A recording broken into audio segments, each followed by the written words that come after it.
result of revamping the thermostat area. Using the wooden window frame pane that I purchased from the Thrift Addiction for $1.99, I didn't do anything to it. I didn't stain it, sand it, or do anything to it because it did match the wooden tones in my embroidery studio. However, using some scrap fabric, I was able to make these little no-sew drapes, and I used a wooden dowel and some feet to make the curtain rod. I used the ribbon that came from the doll haul from Walmart in the 7th day of my 7th day haul, and I just distressed it with Tim Holtz ink. And I added this plaque that also came from the Thrift Addiction, and it was only 59 cents. Let me double check that. Yep, it was only 59 cents. I added that foam ball that you see on the back of it, and that was 10 cents. And I just simply glued it there just to make a little stand, as you can see. And I actually bought this from the dollar store. It's a gel scent. It looks like a jarred candle, but it's actually a gel scent, and it's an air freshener. I also placed a wooden plaque above it, and if you notice, there are still some indiscrepancies in the wall, but after speaking to my husband, he had explained that the store discontinued the color, well actually the company discontinued the color of paint, and if he had repaired the wall for me, I would have white patches of plaster in the wall. And we couldn't have that. So what I'm going to do is simply add some kind of wooden plaque or embellishment over, you know, that area, and we're going to move forward. I just surrounded the area with my vintage toys. And if you remember, I bought these boxes from my first day haul from Foreman Mills. The dolly actually is a heart, and I cut the tail off and just distressed it with the Tim Holtz ink. And now this area actually matches the decor and the area that it sits next to. And the best part about it is this entire project was under $5. So I got a chance to revamp my thermostat area for under $5. And the thermostat, I tried to paint it, but it didn't come out too nice. My assistant is over there chuckling.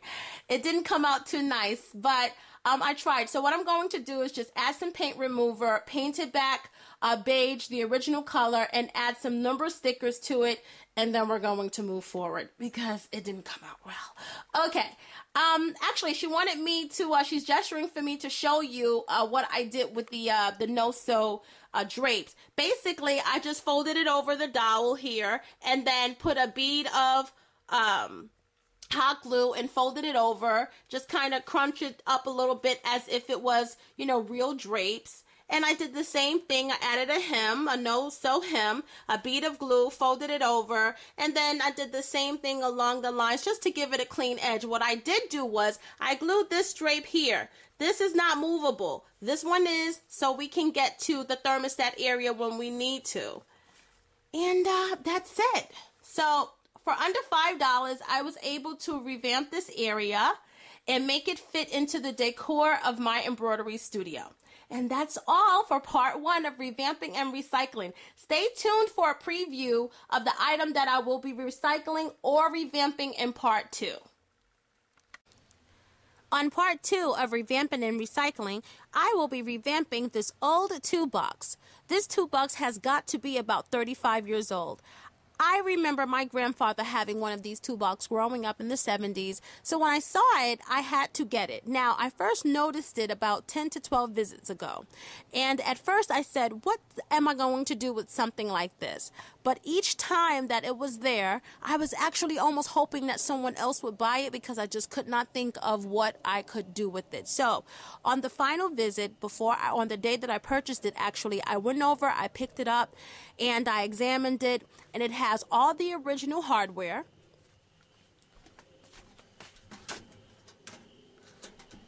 This strong, sturdy handle. Outside of this dent that it has from wear and tear, which I don't mind because that's the whole purpose of vintage. 3 compartments.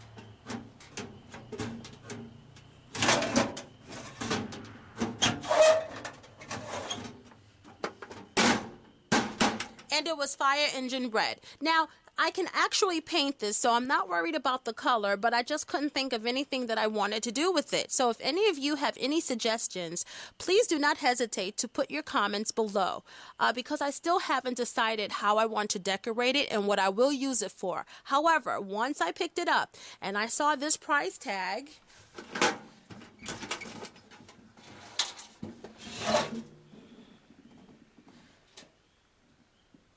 of $1.99,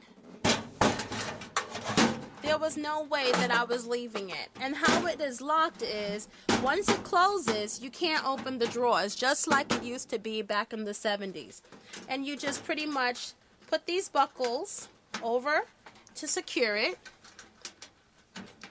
And then I can put a little lock here as well if I wanted to. But I'm not going to do that because I don't need to put whatever's going in here under lock and key.